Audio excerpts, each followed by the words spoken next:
ನಮಸ್ಕಾರ ಸ್ನೇಹಿತರೆ, ಎಲ್ರಿಗೂ ಜ್ಞಾನಲಹರಿಗೆ ಸ್ವಾಗತ. ಜ್ಞಾನಲಹರಿಯ ಸಮಸ್ತ ವೀಕ್ಷಕರಿಗೆ ಮಕರ ಸಂಕ್ರಾಂತಿ ಹಬ್ಬದ ಹಾರ್ದಿಕ ಶುಭಾಶಯಗಳು. ನೋಡುತ್ತಿದ್ದಂತೆ 2023 ವರ್ಷ ಕಳೆದೇ ಹೋಯ್ತು.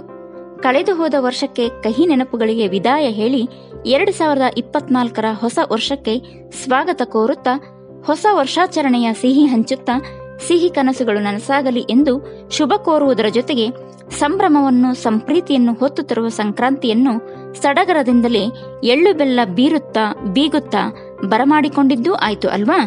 ನಿಜ, ನಮ್ಮ ಹಿರಿಯರು ನಮಗೆ ಎಳ್ಳು ಬೆಲ್ಲ ಹಂಚುವ ಮೂಲಕ ಪ್ರೀತಿಯನ್ನು ಹಂಚಿರಿ, ಸಹಬಾಳ್ವೆಯಿಂದ ಬಾಳಿರಿ ಎಂದು ಹಬ್ಬದ ಆಚರಣೆಗಳ ಮೂಲಕ ಪ್ರೀತಿಯನ್ನು ಹಂಚಲು ಹೇಳಿಕೊಟ್ಟ ಪರಿ ಇದು. ಪ್ರತಿಯೊಂದು ಹಬ್ಬಕ್ಕೂ ಸಾಂಪ್ರದಾಯಿಕ, ವೈಶಿಷ್ಟ್ಯ, ಪೌರಾಣಿಕ ಹಿನ್ನೆಲೆ ಇರೋದು ನಮಗೆಲ್ಲ ತಿಳಿದ ವಿಷಯ. ಹಾಗೆ ಈ ಸಂಕ್ರಾಂತಿಗೆ ಈ ಎಲ್ಲಾ ಹಿನ್ನೆಲೆಗಳ ಜೊತೆಗೆ ವೈಜ್ಞಾನಿಕ ಹಿನ್ನೆಲೆ ಅಡಗಿದೆ ಅನ್ನೋದು ತಿಳಿದುಕೊಳ್ಳಬೇಕಾದ ವಿಷಯ.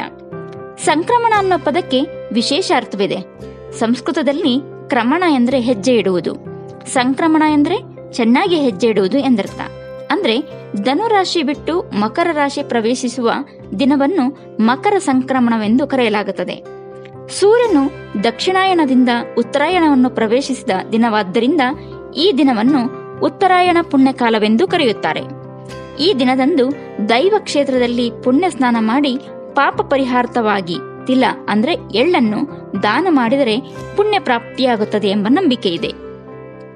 ಈ ಹಿನ್ನೆಲೆಯಲ್ಲಿ ಈ ಹಬ್ಬದಲ್ಲಿ ಎಳ್ಳು ಪ್ರಧಾನ.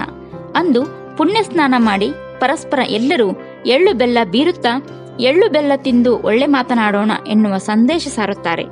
ಆ ಮೂಲಕ ಸಂಕ್ರಾಂತಿ ಸಾಮಾಜಿಕ ಸಾಮರಸ್ಯ ಮೂಡಿಸುವ ಹಬ್ಬವೂ ಆಗಿದೆ. ಒಟ್ಟಾರೆ ಹೇಳಬೇಕಾದ್ರೆ ಮನಸ್ಸಿಗೆ ಮುದ, ದೇಹಕ್ಕೆ ಹಿತ, ಕಣ್ಣಿಗೆ ರಂಗನ್ನು ನೀಡೋದೇ ಹಬ್ಬ. ಏನೇ ಇರಲಿ, ಈ ಹೊಸ ವರ್ಷದಲ್ಲಾದರೂ ಕಾಲ ಕಾಲಕ್ಕೆ ಮಳೆಯಾಗಿ ಭೂತಾಯಿ ತಂಪಾಗಿ ಚಿನ್ನದಂತಹ ಬೆಳೆ ಬೆಳೆದು ರೈತರ ಬಾಳನ್ನು ಹಸನಾಗಿಸಲಿ, ಬಂಗಾರವಾಗಿಸಲಿ, ಜೀವನೋತ್ಸಾಹ ಮೂಡಿಸಲಿ.